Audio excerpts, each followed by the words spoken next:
Hello guys, once again welcome back to my YouTube channel accounts hub. तो अब हम लोग आते हैं नए टॉपिक यूनिटी ऑफ डायरेक्शन। वो मेरा यूनिटी ऑफ कमांड और unity of direction. Unity of direction बोलता है कि one head and one plan, कि केवल एक ही जगह पे एक ही प्लान एग्जीक्यूट होना चाहिए। मींस कि उसके अगर ऑफिस तो किसी मैन्युफैक्चर कंपनी की बात करें, उस कंपनी में पूरी अगर एक यूनिट एक डिपार्टमेंट है तो वहां पे सेम ऑब्जेक्ट सबका, जितने एम्प्लॉय होंगे जितने भी वर्कर होंगे सब एम्प्लॉय का एक ही ऑब्जेक्ट होना चाहिए। वहां जो मटेरियल, जो ह्यूमन रिसोर्सेस और मटेरियल रिसोर्सेस है, उस दोनों का मेन मोटिव केवल एक होना चाहिए। तभी आपस में क्या होगा, कोऑर्डिनेशन होगा। सारे एम्प्लॉइयों के बीच में क्या होगा, कोऑर्डिनेशन होगा।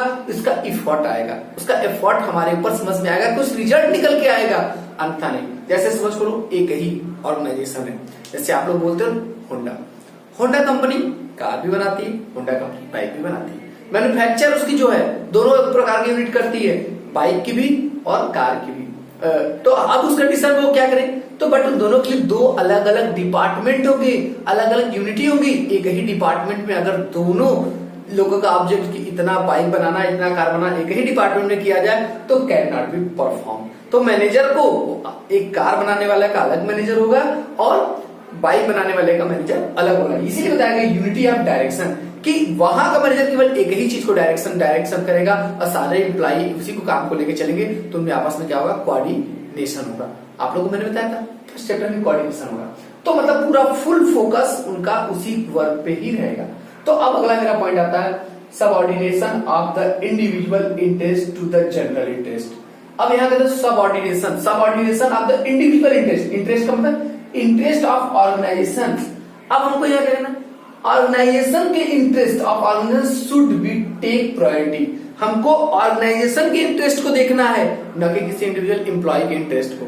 मतलब किसी एम्प्लॉय को प्रेफरेंस देने की जगह पे हमको यहाँ पे किसको जो मैनेजर क्या है वो एम्प्लॉय को प्रेफरेंस न देके सबसे पहले किसको दे प्रेफरेंस, ऑर्गेनाइजेशन को दो। तो मैंने यही बोला है, interest of organisation should be take priority over the interest of any one individual. किसी एक इंडिविजुअल की जगह पे वो पूरी फैक्ट्री, पूरी मैन्युफैक्चर यूनिट या डिपार्टमेंट की जो प्रायोरिटी होगी उसको ध्यान देगा, उस पर्टिकुलर को नहीं देगा।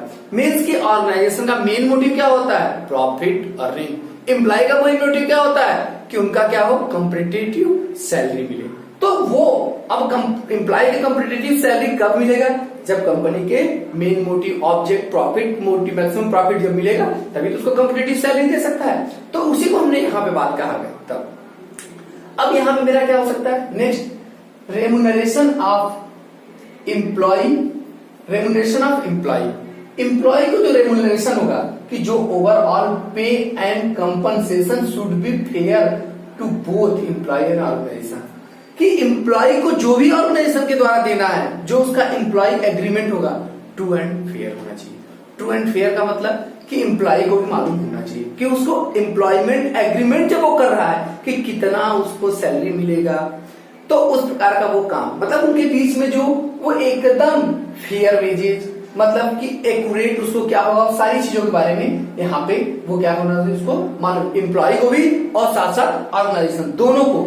तो इसका बेनिफिट, इसको अदर वर्ड में कर सकते हैं हम लोग, अदर जस्ट इक्विटेबल मतलब ये क्या हो सकता है, इक्विटेबल बोल सकते हैं। जस्ट क्या हो सकता है, इक्विटेबल मतलब फेयर एंड एक्यूरेट हो सकता है। जो एक्यूरेट है उसको देने का, वो चीज हम लोग यहाँ क्या करेंगे, डिफाइन करेंगे। नेक्स्ट हमारा हो सकता है reasonable standard of the living. तो जो एम्प्लॉय का जो वहां से रीजनेबल अमाउंट मिलेगा, वेजेस के रूप में उसको मिलेगा, फेयर वेजेस मिलेगा, उसी के अकॉर्डिंग वो अपने लिविंग के स्टैंडर्ड को क्या करेगा, फिक्स करता है। एम्प्लॉय अपने लिविंग के स्टैंडर्ड मींस रहना खाना पीना, उसी के अकॉर्डिंग जो उसको फेयर मिलेगा, वेजेस मिलेगा, उसी के अकॉर्डिंग वो क्या करता है, अपने स्टैंडर्ड को मेंटेन करता है, लेवल करता है, लेके चलता है। तो रेमुनरेशन ऑफ एम्प्लॉय भी आपका ट्रू एंड फेयर होना चाहिए। इसका रिजल्ट क्या हो सकता है अगर सही रहेगा तो इसका रिजल्ट रहेगा पहला, गुड रिलेशनशिप बिटवीन वर्कर और ऑर्गेनाइजेशन, वर्कर और मैनेजर और वर्कर के बीच का जो रिलेशनशिप होगा वो गुड होगा, वो अच्छे ढंग का रिलेशन होगा। दूसरा हो सकता है company working would be smooth, company बिना किसी भी हिड्रेंस के कंटिन्यू क्या होगी, नो हिड्रेंस इन दिस कंपनी क्या होगी, स्मूथ चलती ही रहेगी, क्योंकि एम्प्लॉय मैनेजर में कभी किसी बात का नहीं, उनके में क्या होगा, कोऑर्डिनेशन होगा, वो वर्क को क्या करेंगे, कंटिन्यू करते ही रहेंगे। नेक्स्ट पॉइंट हमारा आता है सेंट्रलाइजेशन एंड डिसेंट्रलाइजेशन, जो 8वां है। अकॉर्डिंग टू फ्यूल सर ने क्या बोला था, फ्यूल सर ने बताया था, पहली बात है सेंट्रलाइजेशन की मीनिंग समझ लो। सेंट्रलाइजेशन मतलब क्या होता है, हम लोग बोल सकते हैं decision making authority taken by top level management. अगर कहीं पे भी सारे डिसीजन जो टॉप लेवल के मैनेजमेंट, जो हायर लेवल के मैनेजमेंट्स के होते हैं, वो अगर केवल लेता है, that organisation is known as the centralisation organisation. उसको हम लोग क्या कहते हैं, सेंट्रलाइजेशन ऑर्गेनाइजेशन कहते हैं। और जहां पे आप क्या कर सकते हो, अलग delegations of the authority through out all level, means जहां पे more than one person one level involve हो जाता है किसी भी अथॉरिटी या डिसीजन को लेने के लिए, उस कंडीशन में क्या हो सकता है, डिस्प्लेड हो सकता है या डेलीगेशन हो सकता है। किसका, डिसीजन लेने में जब भी डिसीजन का डेलीगेशन हो जाता है, दैट इज नोन एज, मतलब ऑल लेवल के द्वारा, सभी लेवल के द्वारा से पूछताछ के जहां क्या है, उसको हम लोग बोलते हैं सेंट्रलाइजेशन। तो अकॉर्डिंग टू हेनरी फ्यूल ने कहा कि ना तो ये पूरा 100% सेंट्रलाइजेशन होना चाहिए, ना तो डिसेंट्रलाइजेशन होना चाहिए। इसमें क्या होना चाहिए, बैलेंसिंग होना चाहिए, कुछ जगहों पे सेंट्रलाइजेशन होना चाहिए, कुछ जगहों पे डिसेंट्रलाइजेशन होना चाहिए। जैसे हमारे इंडिया में हम लोग बात करते हैं, हमारे यहाँ पंचायत जो है, पंचायत का मतलब आप लोग समझते हो, गांव में कितना फंड लगेगा और कहां पे से फंड आएगा, किस प्रकार का कितना एक्सपेंस किया जाएगा, उसमें किसी का इन्वॉल्वेशन नहीं होता है। ये आपका डिसेंट्रलाइजेशन का एक अच्छा सा एग्जांपल है। पंचायत, हमारे यहाँ का जो गांव के सरपंच नहीं, उनकी बात कर रहे हैं, तो वो किस चीज का एग्जांपल है, डिसेंट्रलाइजेशन है, क्योंकि वो जितना भी फंड मिलता है उसको खर्चा करते हैं, उनका कोई रिपोर्ट और कोई ऐसी चीजें नहीं होती है कि जो उनको रिक्वायरमेंट, उनको पूछो कि कहाँ पे जरूरत है, ये कोई पूछता नहीं है, वो अपने मन से पैसे को खर्च करते हैं, क्योंकि ऊपर से टॉप लेवल मैनेजमेंट पैसा देता है, उसको वो क्या करते हैं, खर्च करते हैं। नेक्स्ट पॉइंट हमारा होता है scalar chain. Scalar chain is most important topic, most important means organisation should have a chain. Organisation पास क्या होना चाहिए, चैन होना चाहिए, किस चीज के लिए, अथॉरिटी और कम्युनिकेशन का। अथॉरिटी मतलब होता है कि जो राइट्स होते हैं उनके पास राइट्स है, और साथ में कम्युनिकेशन करने के उनके चैन सीक्वेंस बनेगी, वो इनसे बात करेगा, वो इनसे बात करेगा, तो उनकी बातें ऐसे ऐसे, उनके पास राइट्स है, ये सब चीज communication that run from top to bottom. किससे, top to bottom. Top to bottom ये कहां चलता है, ऊपर से नीचे की तरफ चलता है, और फॉलो कौन करते हैं, manager and subordinate. Subordinate means employee, manager और एम्प्लॉय इसको क्या करते हैं, फॉलो करते हैं। क्या होता है स्केलर चेन्स, ये क्या होता है, एक चैन होता है जिसमें अथॉरिटी एंड कम्युनिकेशंस को रन किया जाता है, कहां से, top to bottom. Top to bottom, bottom किया जाता है कोई भी कम्युनिकेशन करने के लिए। जैसे जस्ट लाइक ये हम लोग देखो एक एग्जांपल है, जब ये क्वेश्चन आएगा इसको बिना लिखे आप लोग बिना फिगर बनाए नहीं करोगे। मान लेते हैं ए टॉप पे है, B C D E F सबसे नीचे है, फिर इधर इधर इसके आप बोल सकते हो लेफ्ट में ये, राइट में ये। अब यहाँ क्या हो सकता है हमारे L M N O P. अब देखो बेटा यहाँ पे अगर सपोज करो ई को कम्युनिकेशन करना है, तो ई किसके पास जाएगा, डी के पास, डी किसके पास, सी के पास बी, बी से ए, फिर ए से एल एम एन ओ, तब वो तक कम्युनिकेशन करेगा। मीन्स की सिस्टम एक बना हुआ है, ऐसे पूरा कम्युनिकेशन करेगा तभी जाके हो तो कम्युनिकेशन माना जाता है कि अगर इसको। बट इन द कम्युनिकेशन के लिए क्या हो सकता है, एक बात यहाँ पे आप लोग ध्यान देना कि कम्युनिकेशन इमरजेंसी केस होगा, communication it not delayed in case of emergency. Communication is not delayed in the case of emergency. तो उस कंडीशन में ई डायरेक्टली, क्योंकि ई उसी के एरिया का, उसी के लेवल का एम्प्लॉय है, जो यहाँ पे ई है जिस लेवल पे, वही यहाँ पे उस लेवल पे क्या है, वो है, दोनों सेम लेवल के एम्प्लॉय हैं, तो दोनों आपस में क्या कर सकते हैं, कम्युनिकेशन कर सकते हैं। किसी को हम लोग बोलते हैं अक्सर इसको गैंग प्लैंक, इसको हम लोग किसके नाम जानते हैं, गैंग प्लैन। इमरजेंसी में जब दोनों लोग आपस में सेम लेवल के एम्प्लॉय दूसरे से कम्युनिकेट कर लेते हैं without knowledge of the authority, that is known as gang plank बोलते हैं। ठीक है, अब हम लोग बात करते हैं नेक्स्ट 10 नंबर, ऑर्डर का मतलब क्या होता है कि जितने भी हमारे पास ह्यूमन थिंग्स होंगे, मतलब a place of everything, human resources and everyone means जो हमारे पास मटेरियल रिसोर्सेज है, इन इट्स प्लेस, वो अपनी अपनी जगह पर होना चाहिए। जब सब चीजें अपनी जगह पे होगी, कोई चीजें इधर से उधर नहीं होगी, no hidden in the activity, कि काम करने में बहुत आसानी होगी, मेरे लैप्स ऑफ टाइम कम हो जाएगा। उस कंडीशन में मेरी क्या क्या इंक्रीज होगी? जब लैप्स ऑफ टाइम कम होगा, जिस चीजों को जैसे होता है ना, कोई चीजें इधर उधर रखे नहीं, हर चीज को एक सीक्वेंस और एक ऑर्डर में रखनी चाहिए और उसी ऑर्डर में उसी प्लेस में होना चाहिए कि मुझे ढूंढने में ज्यादा दिक्कत परेशानी ना हो। तो इससे क्या बढ़ेगा? Increase of the productivity and efficiency. Product तो बढ़ेगा ही बढ़ेगा, प्रोडक्टिविटी हमारे पास इंक्रीज, तो प्रोडक्शन बढ़ेगा ही बढ़ेगा, साथ में मेरे कॉस्ट भी क्या होंगे? रिड्यूस होते चले जाएंगे। कॉस्ट भी क्या होंगे? रिड्यूस, क्योंकि उसका मैक्सिमम यूटिलाइजेशन हो पाएगा, उसमें नो वेस्टेज। वहां रिड्यूस हमारा क्या रिड्यूस करेगा? वेस्टेज ऑफ मटेरियल मेरा क्या हो जाएगा? रिड्यूस हो जाएगा। तो ये हमारा ऑर्डर के रखने की वजह से होगा। सेकंड थिंग जो होता है मेरा क्वालिटी, सॉरी सेकंड थिंग जो होता है हमारा इक्विलिटी। इक्विलिटी का मतलब क्या होता है हमारा? इक्विलिटी का मतलब कि ऑलवेज बेटा every one's equal in eyes of the managements को क्या करना चाहिए?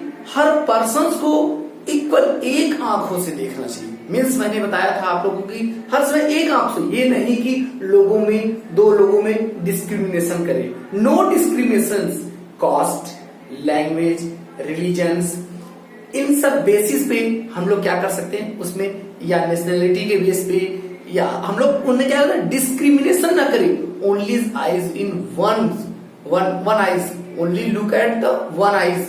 एवरीवन को हमको इक्वल तरीके से देखना चाहिए। मीन्स की सबके से हमारे साथ kindliness and justice in the behaviour of management toward the workers में। तब उससे क्या आती है? जब सबको इक्वलिटी देखेंगे तो वर्कर्स में क्या बढ़ेगी? Loyalty and devotion. आपके प्रति काम करने की उनकी लॉयल्टी और डिवोशन दोनों बढ़ जाएंगे। डिवोशन मीन्स बढ़ने का मतलब कि वो आपके प्रति वर्क करने के लिए एकदम एग्री रहेंगे और जो कहेंगे आप उसको काम को करने के लिए वो रेडी रहेंगे। जब आप सबको इक्वलिटी के हिसाब से लेके चलेंगे तो नेक्स्ट पॉइंट हमारा आता है स्टेबिलिटी ऑफ द हमारा नेक्स्ट पॉइंट है स्टेबिलिटी ऑफ द पर्सनल्स का मतलब होता है कि यहां पे बताया गया है कि एम्प्लॉय में जो employee turn over should be minimise to, हमारा क्या करना चाहिए? Maintain organisation. किसी भी ऑर्गेनाइजेशन में ये मेंटेन करना चलना चाहिए कि एम्प्लॉय कम आए और जाए। मतलब कि आने जाने का मतलब कि छोड़ के बार बार किसी भी ऑर्गेनाइजेशन में लोग अपॉइंटमेंट होंगे, जाएंगे, मतलब सिलेक्शन प्रोसेस तो पूरा होता है। अब क्या उसकी गारंटी है? क्योंकि सिलेक्शन जब भी करें तो हम लोग को पूरा सिलेक्शन में हर उसका सिलेक्शन पूरा प्रोसेस होना चाहिए। सभी प्रकार को सेलेक्ट करके ही ऑर्गेनाइजेशन में रखना चाहिए। और अगर बार बार वो आता है तो उससे कई प्रकार के लॉसेस हो सकते हैं। क्यों? जैसे उस कंडीशन में क्या हो सकता है? इफिशियंसी, मेंटेन ऑर्गेनाइजेशन को इफिशियंसी, कम कॉस्ट नहीं आएगा। उस कंडीशन में मटेरियल की लॉस होगी, कोई नया पर्सन आएगा तो employee will tend to leave the organisation. Employee के मन में हर समय ये बिलीव हो जाना चाहिए कि मेरे कुछ दिन मुझे टाइम मिलेगा, मैं अपने कामों को प्रूव करने में उनको टाइम देगा कि मुझे तुरंत नौकरी से निकाले। उसके मन में अगर हर समय डर बना रहेगा तो आपके ऑर्गेनाइजेशन में वो मन लगाकर 100% वर्क नहीं कर सकता। इसलिए उसको श्योरिटी आपको देना चाहिए, उसको सफिशिएंट टाइम देना चाहिए, उसको अपने आप को प्रूफ करने के लिए उस ऑर्गेनाइजेशन में। क्यों? क्योंकि देखो इससे क्या होगा, अगर ये नहीं करोगे तो इसका नुकसान क्या हो गया? रिक्वायरमेंट, आप बार बार रिक्वायरमेंट निकालोगे, उसमें पैसा वेस्टेज जाएगा।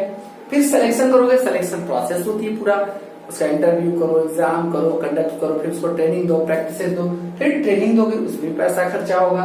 फिर of a new employ will be high. इससे क्या होगा? हर बार जब नया रिक्वायरमेंट हर चीज होगा, उससे क्या होगा? जो नया एम्प्लॉय आएगा उससे ज्यादा सैलरी पाएगा, ज्यादा सब कुछ देना पड़ेगा, सब कुछ हाई होता चला जाएगा। इससे क्या होगा? मेरी जो प्रोडक्शन है पुअर आउटपुट लेवल, उस कंडीशन में आउटपुट क्या मिलेगा? आउटपुट मेरा लेवल पुअर होता जाएगा, कम होता जाएगा, बेस्ट मिलने के चांसेस बहुत कम होंगे। अब हमारा नेक्स्ट न्यूज में बताया fuel principle of management sir के जो है अकॉर्डिंग टू हमारा इनिशिएटिव का मतलब क्या होता है? It means taking the first step. Initiative का मतलब क्या? चीजों को इनिशिएट करना, स्टार्टअप करना, स्टार्टअप तो इसी बोलते हैं। It's means taking the first step with self motive means कि सेल्फ मोटिव के लिए वो क्या करना है? कामों को स्टार्ट करना, आपको स्वयं अपने आप को मोटिवेट करने के लिए इनिशिएट करना स्टार्ट करना पड़ेगा। और इनिशिएट करोगे तो it's thinking out and execute the plan. जो आपके थिंक मन में आए उसको आउट करो और उसी के अकॉर्डिंग प्लान को क्या करो, एग्जीक्यूट करो। इनिशिएटिव पर्सन ही आगे चलकर हमारा एंटरप्रेन्योर बनता है। अब नेक्स्ट हमारा आता है spirit of crops. Spirit of crops का मतलब क्या होता है कि मैनेजमेंट को जो वर्क करना चाहिए वो एक टीम के अकॉर्डिंग काम करना चाहिए। एक टीम होकर, ये नहीं कि सेल्फ अकेले नहीं, कि मैं मी नहीं, मतलब मैं ही अकेले हर काम कर पाऊंगा, नहीं, मुझे वी बनना चाहिए, आई को मी बनाना चाहिए। मी मतलब हम सभी का ये वर्क है, उसके अकॉर्डिंग काम करना चाहिए। फ्यूल सर के अकॉर्डिंग यही कहा गया है कि I converted into we, I converted into we.